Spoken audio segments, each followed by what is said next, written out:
महाराष्ट्रातील चंद्रपूर जिल्ह्यातील जिवती तालुक्यातील 14 गावे हे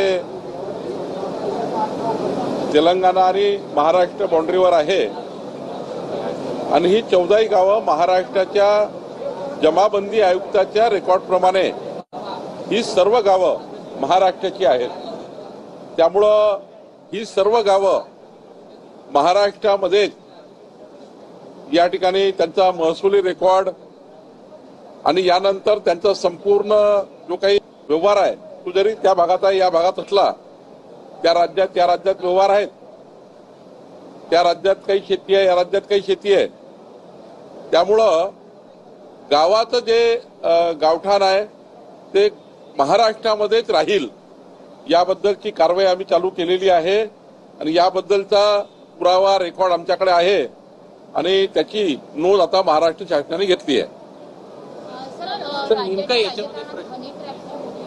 एक मिनिट त्याच्यामध्ये प्रश्न असा आहे की त्या गावांमध्ये मतदार असेल किंवा दोन्हीकडे त्यांना मतदान काय महाराष्ट्रात आहे 100% महाराष्ट्राचे मतदार आहेत।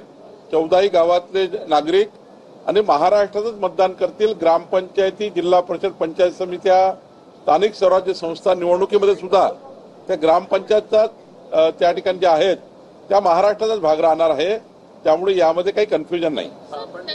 जी आहे ती तेलंगणामधून येते अशी देखील माहिती उपलब्ध आहे। तर त्या काही काळ असा होता की तिकडला व्यवहार इकडला व्यवहार सारखा आहे, बाजारपेठ, पण काही सीमा ओलांडण्याची एवढाच भाग आहे। लागून असल्यामुळे कुठेही आपण भाजीपाला आणतो, किराणा आणतो किंवा हॉस्पिटलला जातो, तो व्यवहार आहे।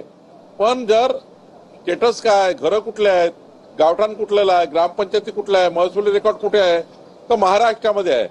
त्यामुळे जिवती चंद्रपूरमधले 14 ग्रामपंचायती गावं हे महाराष्ट्रात असतील आणि त्या महाराष्ट्रात आहेत। सर पण तेलंगणात पण उद्या जाऊन या दावा केला तर काय प्रश्न? तेलंगणाकडे रेकॉर्ड नाहीये, रेकॉर्ड महाराष्ट्राकडे आहे। त्यामुळं तेलंगणाचा दावा त्या ठिकाणी काही मजबूत होणार नाही।